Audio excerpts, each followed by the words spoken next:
Hi friends, welcome back to Patel computer YouTube channel. Friends, Karnataka ಶಿಕ್ಷಕರ ಅರ್ಹತಾ ಪರೀಕ್ಷೆ 2025ರಂದು ಒಂದು ಆನ್ಲೈನ್ ಮೂಲಕ ಅರ್ಜಿಯನ್ನು ಆಹ್ವಾನಿಸಲಾಗಿರುತ್ತೆ. ಕರ್ನಾಟಕ ಶಿಕ್ಷಕರ ಅರ್ಹತಾ ಪರೀಕ್ಷೆ ಅಂದರೆ ಕರ್ನಾಟಕ TET. ಯಾರ್ಯಾರು TET ಅರ್ಜಿ ಸಲ್ಲಿಕೆಗೋಸ್ಕರ ಯಾರ್ಯಾರು ಕಾಯ್ತಾ ಇದ್ದೀರಾ, ಪ್ರತಿಯೊಬ್ಬರಿಗೊಂದು ಸಿಹಿ ಸುದ್ದಿ ಅಂತ ಹೇಳ್ಬೋದು. ಅದಕ್ಕೆ ಸಂಬಂಧಪಟ್ಟಂತೆ ಈ ವಿಡಿಯೋದಲ್ಲಿ ಸಂಪೂರ್ಣವಾಗಿ ಮಾಹಿತಿಯನ್ನು ತಿಳಿಸ್ಕೊಡ್ತೇನೆ.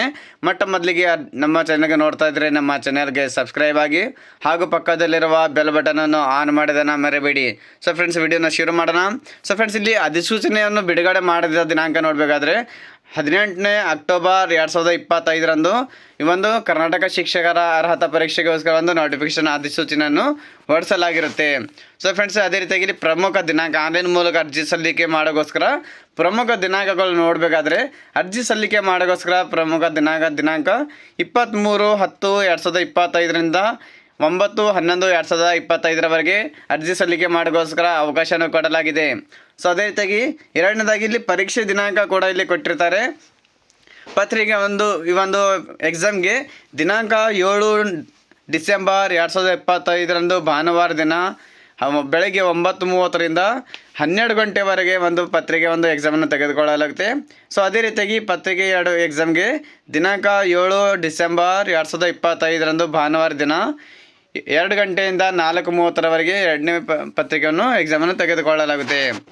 ಸೊ ಫ್ರೆಂಡ್ಸ್, ಅದೇ ರೀತಿಯಾಗಿ ಇಲ್ಲಿ ಯಾರ್ಯಾರು ಅರ್ಜಿಯನ್ನು ಸಲ್ಲಿಕೆ ಮಾಡೋಕ್ಕೋಸ್ಕರ ಅರ್ಹತೆ ಏನು ಬೇಕು ಅಂತಂದರೆ, ಈ ಅರ್ಜಿಯನ್ನು ಸಲ್ಲಿಕೆ ಮಾಡೋಕ್ಕೋಸ್ಕರ ಕರ್ನಾಟಕ TETಗೆ ಎಕ್ಸಾಮ್ಗೆ ಅಟೆಂಡ್ ಆಗಬೇಕಾದ್ರೆ D.Ed 2ನೇ ವರ್ಷ ಇಲ್ಲಿ ವ್ಯಾಸಂಗ ಮಾಡ್ತಾ ಇರಬೇಕು, ಅಥವಾ D.Ed ಪಾಸಾದ ಅಭ್ಯರ್ಥಿಗಳು ಕೂಡ ಇಲ್ಲಿ ಅರ್ಜಿಯನ್ನು ಸಲ್ಲಿಕೆ ಮಾಡ್ಬೋದು.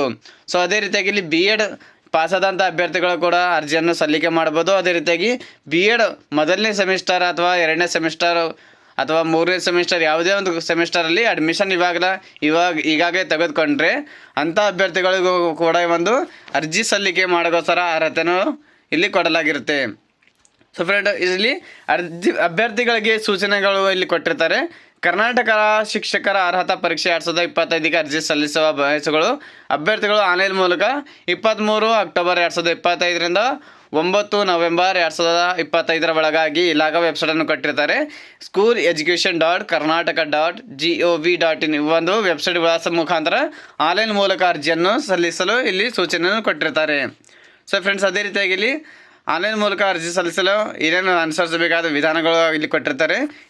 school.education.karnataka.gov.in ವೆಬ್ಸೈಟ್ಗೆ ಕ್ಲಿಕ್ ಮಾಡಿದ್ರೆ ಅಲ್ಲಿ ರಿಜಿಸ್ಟ್ರೇಷನ್ ಅಂತ ಆಪ್ಷನ್ ಬರುತ್ತೆ. ಫಸ್ಟ್ ಮೊದಲನೇದಾಗಿ ರಿಜಿಸ್ಟ್ರೇಷನ್ ಮಾಡ್ಕೋಬೇಕಾಗುತ್ತೆ. ನಂತರ ಲಾಗಿನ್ ಆಗಿ ಅದೇ ರೀತಿಯಾಗಿ ನೀವು ರಿಜಿಸ್ಟರ್ ನಂಬರ್ ಹಾಗೂ ನೀವು ಯೂಸರ್ ನೇಮ್ ಪಾಸ್ವರ್ಡನ್ನು ಕ್ರಿಯೇಟ್ ಮಾಡ್ತೀರಾ. ಯೂಸರ್ ನೇಮ್ ಪಾಸ್ವರ್ಡ್ ತಗೊಂಡು ಲಾಗಿನ್ ಆಗಿ ಅಲ್ಲಿಂದ ಅರ್ಜಿಯನ್ನು ಸಂಪೂರ್ಣವಾಗಿ ಸಲ್ಲಿಕೆ ಮಾಡ್ಬೋದು. ಸೊ ಫ್ರೆಂಡ್ಸ್, ಅದೇ ರೀತಿಯಾಗಿ ಇಲ್ಲಿ ಫೋಟೋ ಹಾಗೂ ಸಿಗ್ನೇಚರ್ ಕೂಡ ಇಲ್ಲಿ ಅಪ್ಲೋಡಿಂಗ್ ಮಾಡೋಂಥ ಆಪ್ಷನ್ ಬರುತ್ತೆ. ಪರೀಕ್ಷೆ ಶುಲ್ಕ ಕೂಡ ಇಲ್ಲಿ ಆನ್ಲೈನ್ ಮುಖಾಂತರ ಪಾವತಿ ಮಾಡೋಕ್ಕೋಸ್ಕರ ಆಪ್ಷನ್ನು ಕೊಡಲಾಗುತ್ತೆ. ಸೊ ಅದೆಲ್ಲ ಡೀಟೇಲ್ಸಾಗಿ ನೋಡ್ಕೋಬೋದು. ಸೊ ಫ್ರೆಂಡ್ಸ್, ಇಲ್ಲಿ ಪರೀಕ್ಷಾ ಶುಲ್ಕ ವಿವರಗಳು ನೋಡಬೇಕಾದ್ರೆ ಮೊದಲನೇದಾಗಿ ಪ್ರವರ್ಗ ಸಾಮಾನ್ಯ ವರ್ಗದವರು 2A 2B 3A ಮತ್ತು 3B ಅಭ್ಯರ್ಥಿಗಳಿಗೆ ಪತ್ರಿಕೆ 1 ಅಥವಾ ಪತ್ರಿಕೆ 2 ಈ ಎಕ್ಸಾಮ್ಗೆ 700 ರೂಪಾಯಿ ಇಲ್ಲಿ ಅರ್ಜಿ ಶುಲ್ಕವನ್ನು ನಿಗದಿಪಡಿಸಲಾಗಿರುತ್ತೆ. ಸೊ ಅದೇ ರೀತಿಯಾಗಿ ಪತ್ರಿಕೆ 1 ಹಾಗೂ ಪತ್ರಿಕೆ 2 ಇವು 2 ಎಕ್ಸಾಮ್ಗೆ ಅಟೆಂಡ್ ಆಗಬೇಕಾದ್ರೆ 1,000 ರೂಪಾಯಿ ಇಲ್ಲಿ ಅರ್ಜಿ ಶುಲ್ಕವನ್ನು ನಿಗದಿಪಡಿಸಲಾಗಿರುತ್ತೆ. ಸೊ ಅದೇ ರೀತಿಯಾಗಿ ಇಲ್ಲಿ ಪರಿಶಿಷ್ಟ ಜಾತಿ, ಪರಿಶಿಷ್ಟ ಪಂಗಡ ಹಾಗೂ ಪ್ರವರ್ಗ 1 ಕ್ಯಾಟಗರಿ ಅಭ್ಯರ್ಥಿಗಳಿಗೆ 350 ಪತ್ರಿಕೆ 1 ಅಥವಾ ಪತ್ರಿಕೆ 2 ಎಕ್ಸಾಮ್ಗೆ ಅಟೆಂಡ್ ಆಗ್ಬೋದು.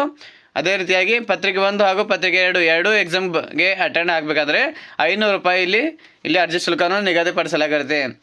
ಸೊ ಅದೇ ರೀತಿಯಾಗಿ ಇಲ್ಲಿ ವಿಶೇಷ ಚೇತನ ದಿವ್ಯಾಂಗ ಅಭ್ಯರ್ಥಿಗಳಿಗೆ ಪರೀಕ್ಷಾ ಶುಲ್ಕದಿಂದ ವಿನಾಯಿತಿಯನ್ನು ಕೊಟ್ಟಿದ್ದಾರೆ.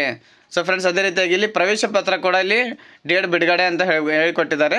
ಅಭ್ಯರ್ಥಿಗಳು ಕರ್ನಾಟಕ TET 2025ರ ಪರೀಕ್ಷೆಯ ಪ್ರವೇಶ ಪತ್ರವನ್ನು ದಿನಾಂಕ 1/12/2025ರಿಂದ 7/12/2025ರ ಒಳಗಾಗಿ ಇಲಾಖಾ ವೆಬ್ಸೈಟಲ್ಲಿ ಲಾಗಿನ್ ಆಗಿ ಅಲ್ಲಿಂದ ನಿಮ್ಮ ಪ್ರವೇಶ ಪತ್ರವನ್ನು ಅಂದರೆ ಅಡ್ಮಿಟ್ ಕಾರ್ಡನ್ನು ತೆಗೆದುಕೊಳ್ಬೋದು. ಸೊ ಫ್ರೆಂಡ್ಸ್, ಅದೇ ರೀತಿಯಾಗಿ ಇಲ್ಲಿ ಶಿಕ್ಷಕರ ಅರ್ಹತಾ ಪರೀಕ್ಷೆ ವೇಳಾಪಟ್ಟಿ ಕೂಡ ಇಲ್ಲಿ ಕೊಟ್ಟಿರ್ತಾರೆ. ಈಗಾಗಲೇ ನಿಮಗೆ ಮೇಲೆ ತಿಳಿಸ್ಕೊಟ್ಟಂತೆ ಭಾನುವಾರ ದಿನಾಂಕ ಇಲ್ಲಿ ಎಕ್ಸಾಮ್ ತೆಗೆದುಕೊಳ್ಳಲಾಗುತ್ತೆ. ಸೊ ಫ್ರೆಂಡ್ಸ್, ಅದೇ ರೀತಿಯಾಗಿ ಯಾರ್ಯಾರಿಗೆ ಯಾವ್ಯಾವ ನಿಮ್ಮ ಪತ್ರಿಕೆಗೆ ಅರ್ಹತೆ ಏನು ಬೇಕಂದರೆ ಅದೇ ರೀತಿಯಾಗಿ ನೀವು ಏನಾದರೂ ಇಲ್ಲಿ D.Ed 2ನೇ ವರ್ಷ ಏನಾದರೂ ಅಡ್ಮಿಷನ್ನಲ್ಲಿ ವ್ಯಾಸಂಗ ಮಾಡ್ತಾಯಿದ್ರೆ ಅಂಥವ್ರು ಇಲ್ಲಿ ಟಿ ಇ ಟಿಗೆ ಅಟೆಂಡ್ ಆಗ್ಬೋದು. ಬಿ ಎಡಲ್ಲಿ ಮೊದಲನೇ ವರ್ಷ ಅಥವಾ 2ನೇ ವರ್ಷ ಕೂಡ ವ್ಯಾಸಂಗ ಮಾಡ್ತಾಯಿದ್ರೆ ಅಥವಾ ಪಾಸ್ ಆದಂಥ ಅಭ್ಯರ್ಥಿಗಳು ಇಲ್ಲಿ ಅರ್ಜಿಯನ್ನು ಸಲ್ಲಿಕೆ ಮಾಡ್ಬೋದು. ಸೊ ಫ್ರೆಂಡ್ಸ್, ಅದೇ ರೀತಿಯಾಗಿ ಇಲ್ಲಿ ಡೀಟೇಲ್ಸನ್ನು ಎಲ್ಲ ನಿಮಗೆ ಯಾವ್ಯಾವ ಕೆಟಗರಿಗೆ ಯಾವ ಪರ್ಸೆಂಟೇಜ್ ಇರುತ್ತೆ, ಏನು ಅರ್ಹತಾ ಅಂಕಗಳಿರುತ್ತೆ, ಎಲ್ಲ ಡೀಟೇಲ್ಸಾಗಿ ಈ ಒಂದು ನೋಟಿಫಿಕೇಷನ್ ಮೂಲಕ ಇಲ್ಲಿ ಕೊಟ್ಟಿರ್ತಾರೆ ನಿಮಗೆ. ಅದೇ ರೀತಿಯಾಗಿ ಇಲ್ಲಿ ಕರ್ನಾಟಕ ಶಿಕ್ಷಕರ ಅರ್ಹತಾ ಪರೀಕ್ಷೆ 2 ಪತ್ರಿಕೆಗೆ ಈ ಒಂದು ಕರ್ನಾಟಕ ಶಿಕ್ಷಕರ ಪರೀಕ್ಷೆ ಆದರೆ 2 ಪತ್ರಿಕೆಗಳಿದ್ದಾವೆ. ಯಾವ ಪತ್ರಿಕೆಗೆ ಯಾವ ತರಗತಿಗೆ ಬೋಧಿಸೋ ಶಿಕ್ಷಕರಾಗ್ತೀರಾ ಅಂತಂದರೆ, ಮೊದಲನೇದಾಗಿ ಪತ್ರಿಕೆ 1 ಎಕ್ಸಾಮ್ಗೆ ಯಾರ್ಯಾರು ಅಟೆಂಡ್ ಆಗ್ತೀರಾ ಅವರಿಗೆ 1ನೇ ತರಗತಿಯಿಂದ 5ನೇ ತರಗತಿವರೆಗೂ ಬೋಧಿಸುವ ಶಿಕ್ಷಕರಾಗಿರ್ತಾರೆ. ಸೊ 2ನೇ ಪತ್ರಿಕೆಗೆ 6ನೇ ತರಗತಿಯಿಂದ 8ನೇ ತರಗತಿವರೆಗೆ ಬೋಧಿಸುವ ಶಿಕ್ಷಕರಾಗಿ ಇಲ್ಲಿ ಅರ್ಹತೆಯನ್ನು ಪಡೆದುಕೊಳ್ತಾರೆ. ಈ ಒಂದು ಟಿ ಇ ಟಿಯಲ್ಲಿ ಪಾಸ್ ಆದಂಥ ಅಭ್ಯರ್ಥಿಗಳು ಈ ಒಂದು ಶಿಕ್ಷಕರಾಗ್ಬೋದು. ಸೊ ಫ್ರೆಂಡ್ಸ್, ಇವೆಲ್ಲ ಡೀಟೇಲ್ಸಾಗಿ ನಿಮಗೆ ಒಂದು ಡಿಸ್ಕ್ರಿಪ್ಷನ್ ಬಾಕ್ಸಲ್ಲಿ ಈ ಒಂದು ನೋಟಿಫಿಕೇಷನ್ ಲಿಂಕನ್ನು ಕೊಟ್ಟಿರ್ತೇನೆ. ಅದೇ ರೀತಿಯಾಗಿ ಆನ್ಲೈನ್ ಮೂಲಕ ಅರ್ಜಿಯನ್ನು ಸಲ್ಲಿಕೆ ಮಾಡೋಕ್ಕೋಸ್ಕರ ಒಂದು ಲಿಂಕನ್ನು ಅದು ಕೂಡ ಇಲ್ಲಿ ಡಿಸ್ಕ್ರಿಪ್ಷನ್ ಬಾಕ್ಸಲ್ಲಿ ಕೊಟ್ಟಿರ್ತೀನಿ. ಅಲ್ಲಿಂದ ಕ್ಲಿಕ್ ಮಾಡ್ಕೊಂಡು ಆನ್ಲೈನ್ ಮೂಲಕ ಅರ್ಜಿಯನ್ನು ಸಲ್ಲಿಕೆ ಮಾಡ್ಬೋದು. ಸೊ ಫ್ರೆಂಡ್ಸ್, ನಮ್ಮ ಮಾಹಿತಿಯನ್ನು ಇಷ್ಟವಾದರೆ ನಮ್ಮ ವಿಡಿಯೋನ ಲೈಕ್ ಮಾಡಿ. ಯಾರ್ಯಾರು ಇನ್ನವರೆಗೂ ಟಿ ಇ ಟಿ ಎಕ್ಸಾಮ್ಗೆ ಅಟೆಂಡ್ ಆಗಬೇಕಂತ ಯಾರು ಪ್ರಯತ್ನ ಪಡ್ತಾ ಇದ್ದೀರಾ ಪ್ರತಿಯೊಬ್ಬರಿಗೆ ಒಂದು ವಿಡಿಯೋನ ಶೇರ್ ಮಾಡಿ. ಮತ್ತು ಬಿ ಎಡನ್ನು ಈಗಾಗಲೇ ಯಾರ್ಯಾರು ಪಾಸ್ ಆಗಿದ್ದಾರೆ ಅಥವಾ ಈಗಾಗಲೇ ಯಾರ್ಯಾರು ಅಡ್ಮಿಷನ್ ತೊಗೊಂಡಿದ್ದಾರೆ ಪ್ರತಿಯೊಬ್ಬರಿಗೆ ಒಂದು ವಿಡಿಯೋನ ಶೇರ್ ಮಾಡಿ. ನಾನು ಮತ್ತೆ ಭೇಟಿ ಆಗ್ತೀನಿ ಮುಂದಿನ ವಿಡಿಯೋ ಜೊತೆಗೆ. ಅಲ್ಲಿವರೆಗೂ ನಮಸ್ಕಾರ, ಧನ್ಯವಾದಗಳು, ಶುಭ ದಿನ.